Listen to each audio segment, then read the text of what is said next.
My name is Sandy Adomaitis, the social media director for the Page International Screenwriting Awards, and your host for the Writers Hangout, a podcast that celebrates the many stages of writing, from inspiration to the first draft, revising, getting a project made, and everything in between. We'll talk to the best and the brightest in the entertainment industry and create a space where you can hang out, learn from the pros, and have fun. We've got our tea. We've got our room. Let's do a show. Hi, I'm Sandy Adomaitis. I'm Terry Sampson. You started to tell me a story as we were as you were setting up the studio. And I stopped you because I thought maybe the writers out there, our listeners, would be interested. You seemed a little sleepy. There's a reason why. Mm-hmm. Well, I'm like a lot of people in which periodically I'll have a little trouble sleeping. Mm-hmm. I'm not even really sure why that is. Sometimes I'm thinking it's the 5 coffees I had at 10 o'clock at night. Maybe I shouldn't have done that. I don't know what it is, but anyway, I found myself in that condition, so I headed to the couch where I could play a podcast without waking my beautiful wife. Was it the Writers Hangout? Of course. Okay. I can't get enough of my own voice. And so I had that on, and I did get to sleep until I heard someone crying, only like about, 15 feet where my front door is. Oh my. I couldn't make any sense of it because A, I just woke up, and B, this has never happened. So I went to the window, or actually I listened for a minute to see if I could get a grasp at what was going on. Did you go to the door? Yes. Okay. That was the first stop. And then I take a look out the window. I thought it was a child, but it was a woman, I'm going to say in her 40s possibly, who was clutching a small dog. What time was this? Do you know? 6:30 in the morning. Oh my goodness. Yeah. So that's not unusual. People walk their dogs around here about that time. But it's unusual that they cry on our doorstep holding a dog. What's going on? My first thought is maybe the dog got hit or something. No. Somehow that part was okay. That didn't help me construct what was going on either. Then she knocked on the door, and I was thinking, in this big city, they have all kinds of scams. Yes. But this just, I said, I don't think so. But I was in my sleeping attire. Mm-hmm. That's not proper front porch action. Mm-hmm. It's animal skins, as you know. And so I put on some clothes, and I opened the door, and she apologized and said, "There's a coyote." Oh. So that makes sense. And she thought it was going to attack her on the porch. I know it sounds like I live in the middle of Arizona where no one else lives. Would you like to explain to our listeners out there that we're in the suburbs. Coyotes in the suburbs? Yeah. We have built way into their area. Yeah. She said, there's a coyote. And I go, okay. That's when I went and get my baseball bat, which is near the door. Right. So I said, okay. I grabbed the bat and I said, did you want to try to get home? You think you can get home with me? Mm-hmm. And she says, yeah, I think so. And so off we walked, and I had the bat, and I'm looking around because I've seen coyotes even in the past 2 weeks where I run. And I stay away from them, but they're usually small. And so I walked her from my house to hers, which was not a long walk. In fact, at some point she said, "Oh, I'm fine now. I'll just walk the rest of the way." And I said, "Are you sure?" Because I got a baseball bat. Yeah. And so she did. And I checked, and now I get to go to heaven for free. Yeah, with all the TSA extras. It's going to be great. When you first mentioned you were hearing crying outside your door, I thought it was going to be a black-eyed kid, which is paranormal, these kids. And your suggestion to me at that time would be, don't open the door. Don't open the door, because the black-eyed kids beg to come inside. And if you let them inside, terrible things happen. Okay. I do see coyotes. They're not usually that big. This must have really scared this woman, because I'm sure she's seen tons of coyotes She before. mentioned that. Because I said, I've seen some. She goes, yeah, I've seen the small ones too. Yeah, and their tail is tucked between their legs, and they're usually scurrying away from you. Yes, they know nothing good is going to happen around us. Yes, just another day in Los Angeles. Yes. Now, Terry, today I'm going to share another LA story with you. Okay. About a Netflix series that cost $55 million to make. Now, you, me, the writers out there are never going to see it. One of the reasons why I wanted to share this story with you and the writers is it's all about this television series, and you'll rarely hear me say the word writer, screenwriter, the person who wrote this. Wow. Here we go. Okay. Our story begins with Carl Rinsch. He's a film director. He was born in 1977, and he grew up in the San Fernando Valley. And after directing a couple of shorts and a commercial, he was hired to direct the movie 47 Ronin in 2013. 47 Ronin stars Keanu Reeves and is about a band of samurai who set out to avenge the death and dishonor of their master at the hands of a ruthless shogun. Wow, challenging first direction. The film received generally negative reviews, and although critics praised the action sequences, 47 Ronin grossed less than $152 million against its total budget of $175 million. Wow. Making it one of Hollywood's biggest box office bombs of that year, and leaving Universal, who distributed the film, deeply in red for 2013. Now, Rinsch is talented. I watched his early stuff. But Terry, how do you go from directing commercials to getting to helm a $175 million budget movie? How do you do that? You have a compromising film executive? Okay, let's go back in time. Rinsch began shooting short films in his early teens. And then after attending Brown University, great school, okay, I see, he's starting to build an impressive resume. Yeah. He returned to Los Angeles and he joined Ridley Scott's production company, Scott Free Productions. Now, Ridley Scott, just a giant in this industry. We're talking Thelma and Louise. He directed Alien, Black Hawk Down, Blade Runner, recently The House of Gucci.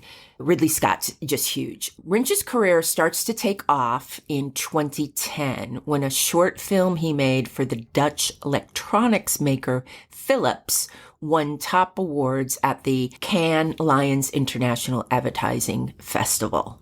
Okay. Now I can kind of see where executives might think that he has the mettle to be able to direct a movie. Yeah. Okay. These executives he was mentored by Ridley Scott. He's got style. He's talented. Let's give this man who has never directed a movie before all this money. According to John Carreyrou of the New York Times, Rinsch clashed with Scott Stuber, one of the producers on 47 Ronin, and at one point he had to be removed from the editing room. When the film was released on Christmas Day in 2013, it bombed. Universal had to write off a large portion of its $175 million budget. Oh. Rinsch went back to directing commercials, and during this time, Rinsch and his wife, a Uruguayan model and fashion designer, Gabriela Rosas, began working together on a sci-fi TV series about a genius who invents a human-like species called the organic intelligence. The OI are deployed to global trouble spots to provide humanitarian aid, but humans eventually discover their true nature and turn against them. Rinsch called the show White Horse, a reference to the first horseman of the apocalypse. I kind of like it. I think that's a really cool idea. Mm-hmm. I love the element of they're dispatched to go do humanitarian aid. Sure. I mean, that just opens up so many windows for fascinating storytelling. Yes. Rinsch put his money where his mouth was, and he financed a shoot with his own money. To reduce costs, he hired mostly European actors, Do European actors get paid less? I didn't know that was a thing. It's a Euro thing. European actors and crew members and avoided Hollywood union rules. According to 2 production members, and reported in the New York Times during a shoot in Kenya, Rinsch insisted on filming for 24 straight hours. Really? What the heck is going on? Now, I know that James Burrows, the very, very famous television director from the 90s. Cheers. Yes. When you're shooting on a set, between scenes, the cameras would go down. Mm-hmm. And Jimmy Burrows, as I've heard him called so many times, who I've gotten to see direct, and I know you've gotten to see him direct millions of times, he didn't put the cameras down. He kept the cameras up to keep the energy going from scene to scene. And it worked. It really did work. But making film crew shoot for 24 hours straight is just, don't do it. No. Don't do it. In Romania, the lead actress caught hypothermia during a scene bare-legged in the snow and had to be rushed to a hospital. I'm really beginning to dislike this man. How about you, Terry? That's not right. Rinsch ran out of money and he decided to secure an investment from 30 West, which is a production company backed by this really rich guy, Dan Friedkin. Now, Rinsch got his money, but started to miss deadlines, and 30 West threatened to take possession of Whitehorse. Guess what happens next, Terry? Do you want to guess? Just take a guess.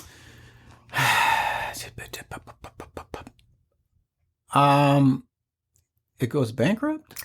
Keanu Reeves swoops in and rescues the project by investing in the show and becoming a producer. Come on. Really? Keanu Reeves is the nicest person in show business. He might be. I bet you he just said yes because Rinsch asked him and just didn't want to say no. I've seen him interviewed quite a few times, and that does seem like he might actually do that. Yeah. Rinsch, with the influx of Keanu's money, finished shooting and edited his footage into 6 short episodes ranging from 4 to 10 minutes. Are you going to tell me that he couldn't even get a solid half hour? He had to break down the episodes into 4 minutes and 10 minutes. And what is he shooting? And where's the script? There's no writer mentioned. Oh, no. He then pitches the big streamers, Hulu, Amazon, Netflix, on making Whitehorse into a 13-episode series using the 6 shorts as his vision. Wow, so this was a demo. Yes. All that money for a demo that he had to borrow his own money from 30 West and Keanu Reeves just turns out to be a demo. Oh, my word. Now, luckiest man in the world, because this is 2018. And right now it is the height of the streaming boom, where studios and video platforms are lining up to woo talent. They gotta have content. Yep. And even though Rinsch only directed 1 movie that was not a commercial or critical success, and there were rumors he allegedly clashed with producers and got kicked out of an editing room, Amazon hired him to produce 10 episodes of his series, No Script in Sight. I'm working on a show right now with a showrunner who has produced TV series for over 40 years, and he got 8 episodes. Yeah. Okay. At the same time, Netflix thought Whitehorse had the potential to become a sci-fi franchise as successful as Stranger Things, and stole the project away from Amazon by agreeing to pay $61.2 million to Rinsch in several installments for the rights to the series, which they renamed Conquest. Oh, okay. Conquest is not a horrible name. It's typical, though. But it's so bland and not special to me. And I guess you could say conquest. Is it the IOs or is it the humans who win? I don't know. Right. Now, the deal included 2 unusual clauses, and I guess this is why Netflix was able to woo Rinsch away. Netflix gave Rinsch final cut. Wow. That's a privilege bestowed on very few directors. And personally, I've never worked on a television show where the director got final cut. I hear about it in film, but I haven't heard about it in TV. And there was a clause, locked for life, which meant Rinsch and Gabriella would remain part of all subsequent seasons and spin-offs. So if this exploded and, was the next Harry Potter, he's in. He's in. Netflix ignored all the same red flags as Amazon, which I just listed, including the project's past, because remember 30 West, the production company who gave them money, Rinsch was still fighting with them and other early investors. I wonder if he really put any of his money in it and just told people he was. Now, Amazon did receive $14 million of the $61 million as part of the legal settlement and given this deal. So Netflix paid off Rinsch's tab, basically. Well, I'm going to interrupt you and say the upside of this for the people that are listening right now is that there are going to be times in your life where a Netflix or an Amazon is going to turn down a script that you send. Mm-hmm. Just think of this. Just think of this, yes. Yeah. Exactly. They don't know what they're doing. Shooting of the remaining episodes of Conquest got underway in Brazil, then Uruguay, and in Budapest. All right, this is killing me, Terry. He is a first-time showrunner, first-time directing for television, and they allow him to be on a project that is all overseas, international. Crazy. In São Paulo, the local film industry union had to send a rep to set after receiving complaints that Rinsch was mistreating the team and shouting and cursing. I can only imagine how lax the shooting rules are in São Paulo compared to Los Angeles. Yeah, they probably don't have those little safety features. And yet, a rep still had to go to set. In Budapest, Rinsch goes days without sleep and accuses his wife of plotting to have him assassinated. I have no proof of this, by the way. This is reported by 2 people who witnessed the outbursts on set in an article in the New York Times, and I will put this article in the show notes. Also, the reason why we have such juicy details is because Gabriella divorced Rinsch, and in the court filings of the divorce, there's a plethora of these kind of details. Wow. Gabriella said in a filing, Rinsch's behavior had started to change even before the overseas shoots. On several occasions, he had thrown things at her and twice punched holes in the wall. Rinsch says he was diagnosed with autism and attention deficit hyperactivity disorder and took medication for both. Gabriella said crew members worried about his use of Vyvanse, an amphetamine that is commonly described to treat ADHD. When overuse, the drug can have serious side effects, including mania, delirium, and even psychosis. Drugs give you side effects? This is the first I'm hearing about that. Okay, this makes sense that all his erratic behavior could be of the abuse of this drug. Right. Oh, but all I can think is, Terry, I'm exhausted by this man, and why does he get to continue to behave? Well, remember that absolute power corrupts absolutely.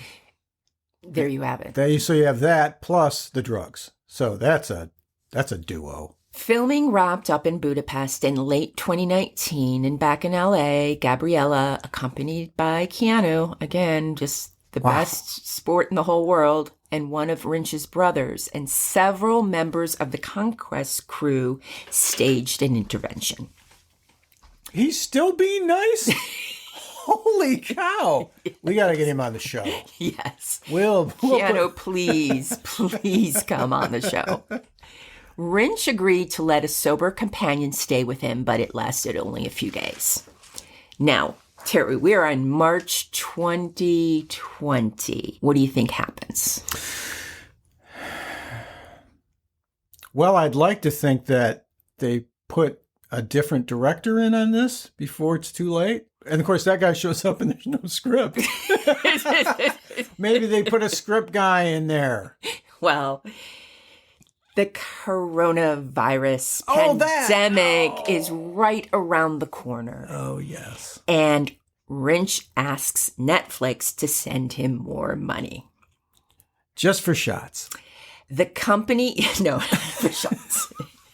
The company had already spent now $44.3 million on Conquest. Rinsch had missed several production milestones, saying he was between two versions of the script, which nobody has seen, a shorter one that matched the original 13-episode plan, and the one twice as long that would have required greenlighting a second season. I don't know, tell the best version of the story. Yeah, So they're back from shooting and he is editing. So I can only imagine when he's saying that he's trying to match the original idea or his new idea of a new ending that guarantees a second season, and he's editing the footage to match the story. I think you're working too hard because, he's wily. I'm going to give him that. And I think what he's doing is he knows the game is played like this. They always want 2 seasons of whatever series Netflix is doing. They want 2 seasons. They sign it with the idea. Now, getting the third one, I understand, is tricky. Oh, wait, you're right, because they do want 2 seasons for some kind of financial thing on their end. And then they'll promise if we get you to a 3rd season, you'll get like a $20 million bonus. But that never happens. It never happens. They get rid of it. All the production people are going to get a bump up. Right. So everybody works really, really, really, really hard to get to a 3rd season, and Netflix cancels it. Right. I completely forgot about that. So everybody's just working everybody in this scenario. Yeah. And we don't even know if he's editing the footage because he never hands over the footage. It has never been handed over. They've never seen a frame. Not a frame. Holy cow. Now, Netflix says, no, you're not getting a dime from us. Good for Netflix. But then Rinsch whined, and whined is my adjective. I have no idea. I hear him whined. I want to finish. And he says the production would collapse without the cash injection. Kaboom. Netflix acquiesces. Wires Rinsch $11 million, bringing its total payout to over $55 million. Now, Netflix gave Rinsch permission to use some of the new money to do pre-production work on the longer version of the script, with the caveat that if Netflix didn't sign off on the expanded script after 5 weeks, Rinsch had to use the rest of the money to finish and deliver the original agreed upon first season. I'm impressed by that way of dealing with it. Good for Netflix. I bet it doesn't work. Terry, what did Rinsch do? Did Rinsch A, hunker down and finish Conquest, or B, transfer $10.5 million of the $11 million to his personal brokerage account at Charles Schwab and place risky bets on the stock market? I'm going to go with B, Sandy. He lost $5.9 million in a matter of weeks. No. Well, I know. We're standing up and giving him the clap, by the way. You can't see that at home. Brubaker clap. Yeah. Now, like many people, as I mentioned earlier, it's now the pandemic's happening. Rinsch was affected by the pandemic, and he started to talk about strange theories about the coronavirus. According to text messages and emails reviewed by The Times, when Gabriella went to check on him in June 2020, he took her to a scenic lookout in the Hollywood Hills and pointed out planes overhead, and he said they were organic, intelligent forces that came to say hi. He also sent her texts claiming that he could predict lightning strikes and volcano eruptions. In July 2020, Gabriella told Netflix executives about Rinsch's state, and 2 days later, she filed for divorce. Some Netflix executives also received texts, and they consulted with the Los Angeles Police Department Threat Management Unit. A police department psychologist reviewed Rinsch's texts and emails, concluded that he didn't seem like a threat to himself or others. I guess when you look at it, that is true. I mean, I can predict thunder. Does not mean I'm going to hurt you.